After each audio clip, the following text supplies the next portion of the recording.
Hello, this is Walter, and this week we're going to take a look at a couple questions that someone brought up on Dan John's question and answer form. Last week we looked at camps and hiking, and I kind of related different goals or occupations or forms of sports to camps. And so there's a couple different ways you can look at those camps and you can plug different things in these different camps. Now, one person might stay in there, which is fine if that's what they like and gravitate to. But an issue comes up a lot of times is after a while, a person and maybe even a trainer or a coach who fits in that camp may put on what I call their camp glasses, so to speak, and everything they look at with a view of being in their own camp. So a person may have a hard time maybe accepting how other people train in other camps because that's not his world. He doesn't dwell there.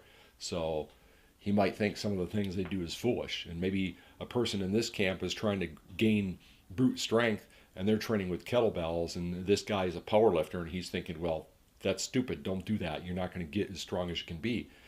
Well, that can be true, but also maybe what that person is doing is perfectly fine for them, because we have to realize that people need to take into account that they're individuals and there's so many different things that can affect how a person can train or should train depending on the goal.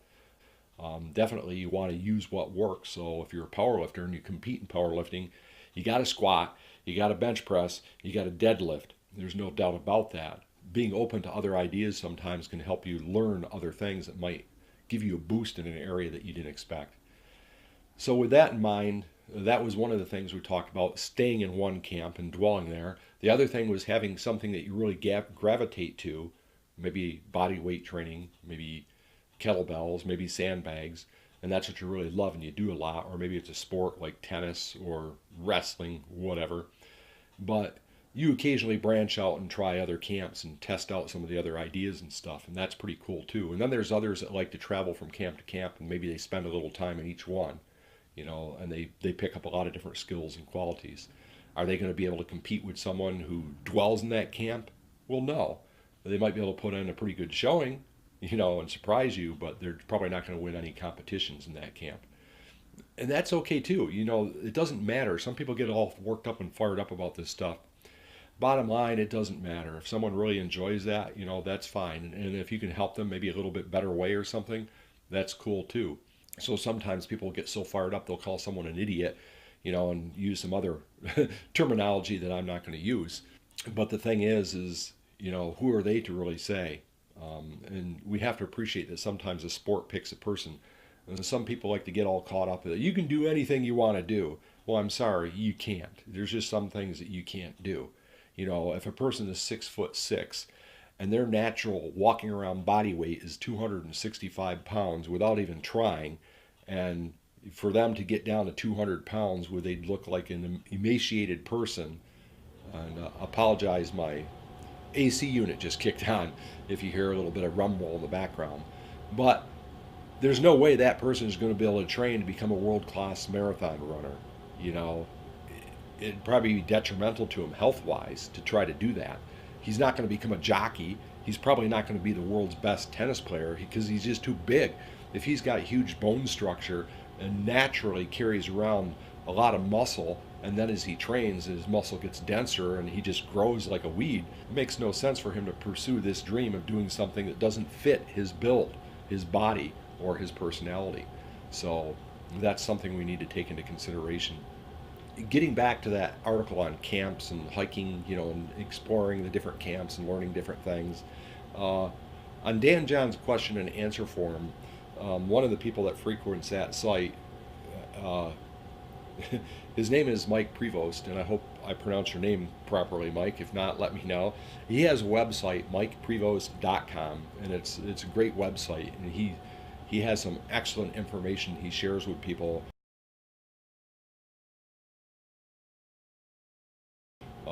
Particularly in regards to like rucking with a backpack and training for that, for tactical athletes. I definitely check out his website.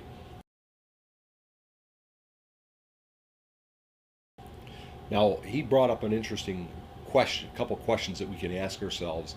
He said, and I'm going to quote him directly, there are a couple of simple ways to look at this. Number one, what is the best tool for the job? And number two, what is the best job for the tool? I think both of these two questions can be productive. He says, right now I'm in the bodyweight camp because I am living in the camper van. Later, I'll probably shift to another camp. And he's talking about training. So, though he's literally kind of camping out, his wife and him on a beach somewhere, I believe, on the West Coast. So he's enjoying probably some very nice weather out there right now. And it makes sense that he's going to train with body weight and where he's at right now in his life. Now, if he moves back wherever his home is, or he goes up to camp, literally camp, in the mountains out of his camper van, then he's probably going to have access to other things that he can do training with, maybe logs and rocks, or something to that effect that he can add to his body weight training. So he's a person who can be able to explore different training methods and camps in that sense. Now, the interesting thing is even though he's on the beach, he might be able to do kettlebell swings without a kettlebell. There's probably no rocks on the beach he could use with a towel, but he could probably take a 5-gallon bucket and put some sand in it and do swings with that bucket. And then if it gets too light, he could add some seawater because the ocean's right there, and water and sand, that bucket, if you filled it right up to the top or close to it, probably going to weigh 70 pounds, 100 pounds, I don't know. So he could kind of regulate and be able to do experiment with a little bit different camp even though he's on a beach. Just a thought. It doesn't mean he has to, but it is, that option is kind of available. So as you look at different camps and you kind of experiment with different camps, you can start picking up skills and ideas and ways to get creative in your training that can help you develop other qualities. And that's why I like variety in my training. The two questions that Mike Prevost brought up, what's the right tool for the job and what's the right job for the tool, might sound like it's the same question and someone just like reworded it, but it's not. It's really two different questions. And if we start thinking about it, it can help us develop a way to program our own training and select the right implements, the right exercises, and the right program or routine that's going to help us reach the goal that we want.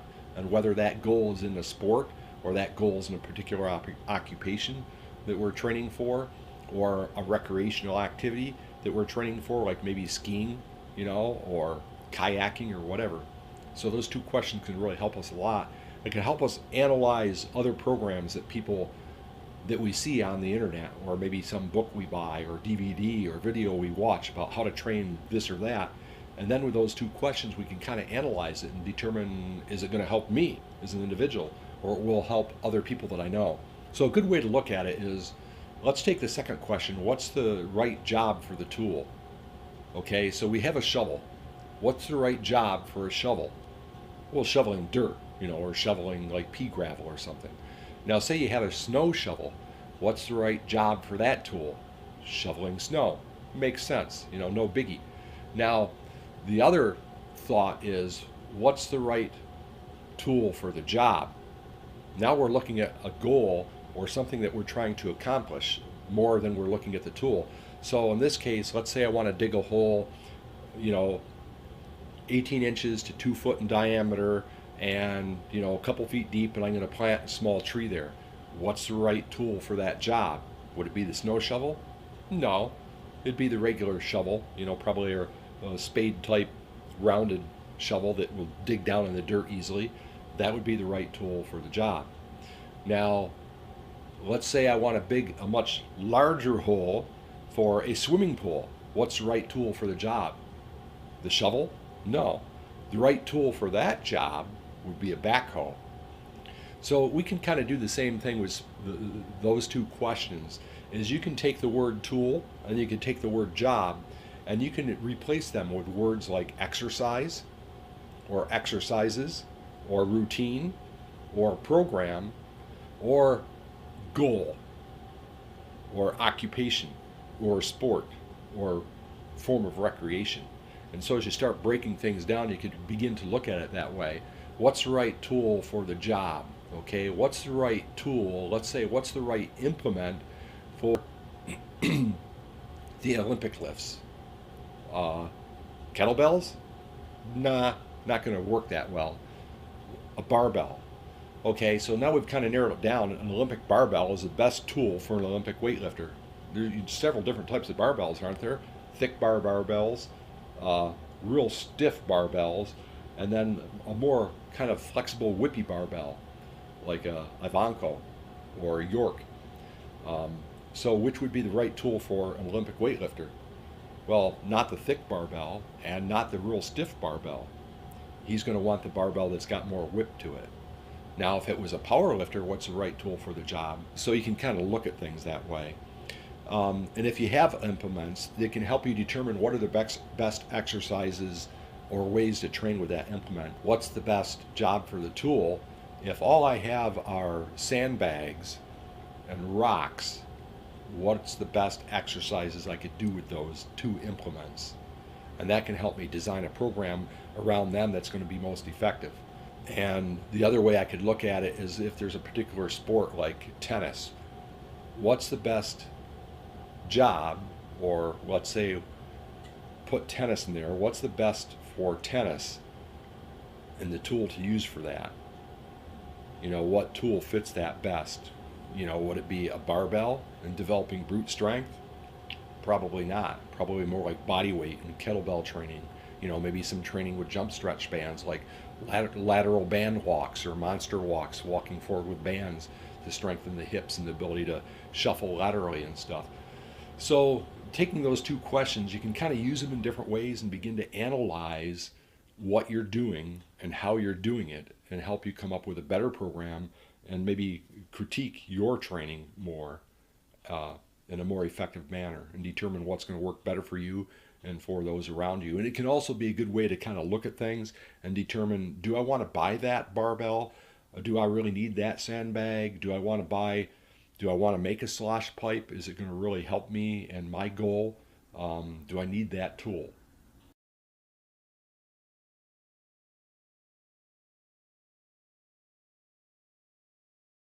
And of course, some people like me, I like using a lot of tools. I don't use them all the time, but I have that variety and I can pick them when I want.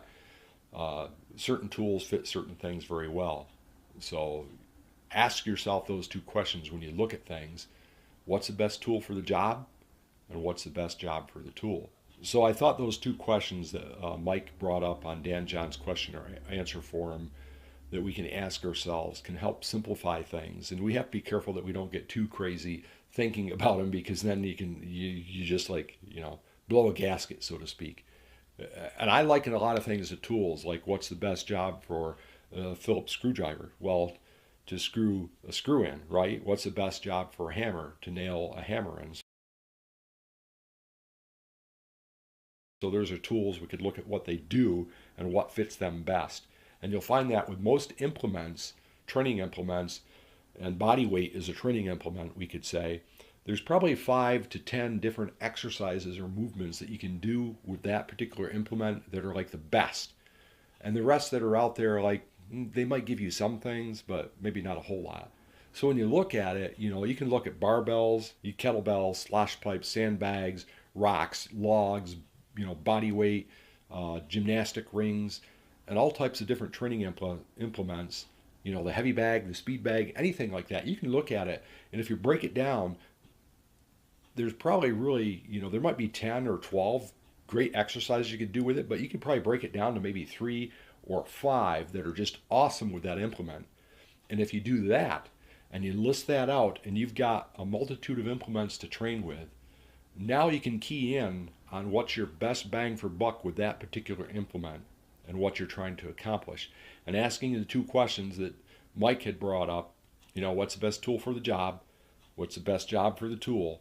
So look at the tools you have, the implements you have, the exercises you know, and list that out.